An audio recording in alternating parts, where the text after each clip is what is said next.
Hi, I'm Mark Packard. I'm the current president of Central Bank. Central Bank began in Springville in 1891. The community began keeping gold in the general store, and they decided that it was time to open a bank in Springville. And so in 1891, they built a building and opened an institution. My great-great-grandfather, Mylon Packard, who helped start the bank, was an entrepreneur.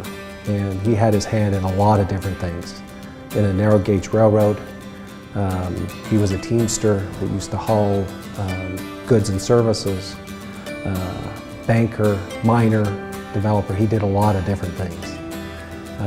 And one of the things was the bank, and he had a great interest in the bank. He was not married, and so he took care of his dad. And he was very much of an entrepreneur and desire, and it was the West, you know. You either work or you die, and so he eventually went to work, and he did a number of things. Mylon owned along with a man by the name of Deal. They owned the Packard Deal mercantile store that's on Main Street. The building's still there. It's on First North and Main. And they started a railroad and ran it up Spanish Fork Canyon, and they would pay the workers, not in money, but they would go down to the mercantile store and they would get pay for calico, cloth, or food, or whatever the case might be. He made lots and lots of money, and some other enterprising people in Springville made a lot of money. When they had this mercantile store, the railroad would run freight to people east and west. And there were no railroads running north and south, and so they would take all these supplies up into the mines, the silver and gold mines in Montana and Nevada, and they just made tremendous amounts of money.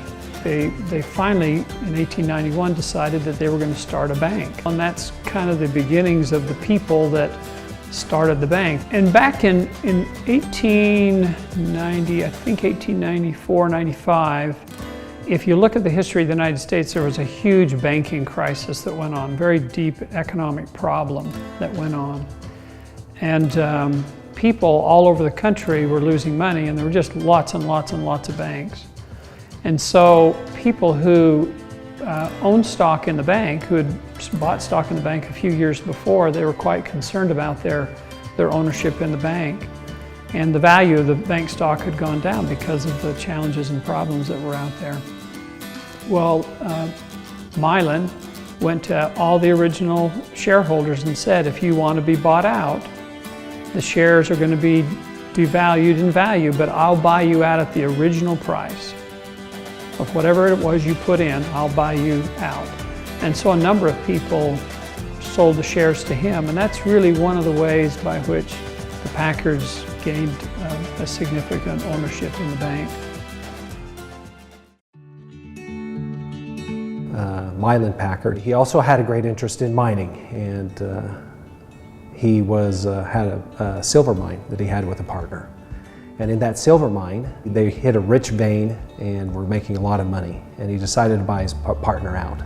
But he needed the funds to be able to finance that purchase. So Mylon went to a bank in Ogden, I believe it was called First Security at the time, borrowed the money, pledged the stock of Springville Banking Company that he owned, pledged it, and bought out his partner. Well, within a very short time, they hit a fault in the rock in which they could not follow the vein of silver anymore. And they tried and tried to find this vein, and they never, ever, ever could. So his son, who had been working in his general store, he didn't feel like he was getting ahead in life and wanted to make a name for himself, decided to, with another gentleman, buy a herd of sheep and raise that sheep up for a number of years, and then they would sell it. So he did that, and they bought a herd of sheep and went to Nevada and spent a lot of time out in Nevada growing this herd over many years. And after those years, they sold it and then came back. And so he took that money, paid off his father's loan at First Security Bank, and became the owner of that stock.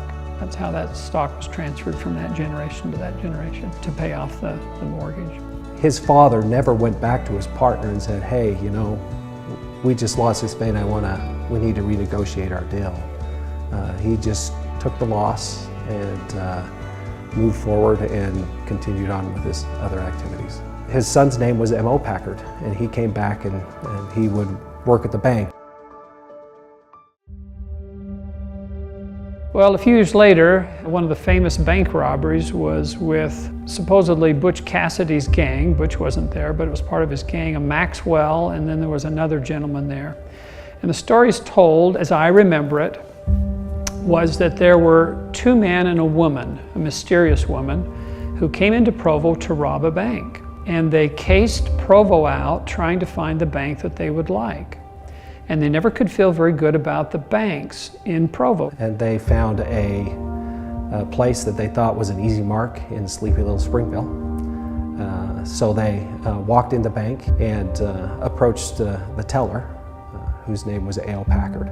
They went to him and said, "Has anyone left a check for us so that we can cash the check?" Back in the day, people would leave checks with the banker, and that they would come pick them up and then cash the check. And he said, no one's left a check for you. And so they drew their revolver and pointed at him and said, "We want to take all the money out of the bank. We're robbing your bank." Well, apparently there was some sort of a distraction. Some money fell on the ground or something to where A.O. Packard had an opportunity to hit a little electric button under his desk. Now the bank had just a short time before put in its first security system. They had put an alarm across the street to the rental store. And they've had some problems with that system. A lot of false alarms and trying to work out all the bugs with it. Well, as with so many false alarms, the rentals or those in the store thought, oh, this is just another false alarm, and they ignored it. They thought, oh, here we go again. This is just a big false alarm. And so one of the owners over there called the bank and no one answered the phone. And so they knew that the bank was being robbed. And so as I understand it, those men, which back in the day, this is the Wild West, they had guns they were selling, and so everybody just grabs their guns, everybody's packing guns, and they sent two little boys on bicycles up and down Main Street while the robbery's going on, up and down Main Street, telling all the town people that the bank is in the process of being robbed. And the description from the robber is that as they exited the bank after robbing it, they suddenly realized that half the town was mounted and armed and was in hot pursuit of them. And back in those days, there wasn't any FDIC insurance, so it actually was the town's money, and it was the individual's money, and they knew that if they lost it, they would lose the gold or the money that they had. So they jumped on their horses and started in chase to the robbers that were heading up Hobble Creek Canyon. Well, the posse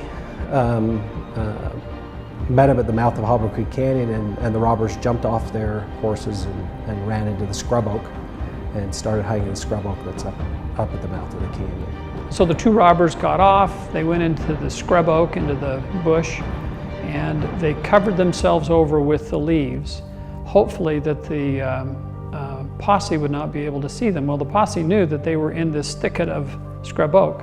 And so they spread out and just single file walked through this, flushing them out of the scrub oak. Well, there was one robber who had lost his gun, Maxwell, and his partner who had his gun. And the partner drew on one of the members of the posse, shot him in the leg, and the posse man swung around and shot and killed the robber. And Maxwell, having lost his gun, gave up, and so they took Maxwell and his friend, dead friend now, back to Springville. And back in the day, you can look up the article, and it shows a picture of, they of course take the shirt off so you can see the bullet marks in this man's body, how accurate they were at killing him. The story goes that they never retrieved all the gold that they had robbed from the bank, that there still may be gold up there at the mouth of the canyon. Whether that's true or not, we don't know, but that's the story. Well, the bank went on to be very conservative and very careful. It was run very carefully through the years. And then you get into the Depression of the United States, in which banks had been speculating and doing lots and lots of things. And Springville Bank back then, that was what it was called, was a very conservative bank, a very careful bank. And when the Depression hit, it hit all banks. Again, there was no FDIC insurance. It was the people's money. It was just their ability to be able to the owners to manage the bank. My grandfather told me a story about the darkest day of the Depression, as he called it. He had a man who came in and he wanted to take his money out of the bank. And he wanted, I can't remember, it was $100 or something. And so my grandfather, who was a teller, went to the vault and looked in the vault, and there was $100. And so he went to his father, who was M.O. Packard, and said, "What am I supposed to do? There's only $100 in the vault." And M.O. Packard says, "That's his money. Give him his $100.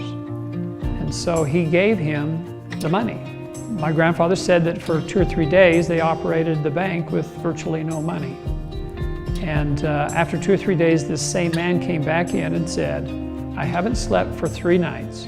Here's the $100. It's much safer in your vault than in my mattress. You take care of it." And that was the lowest point.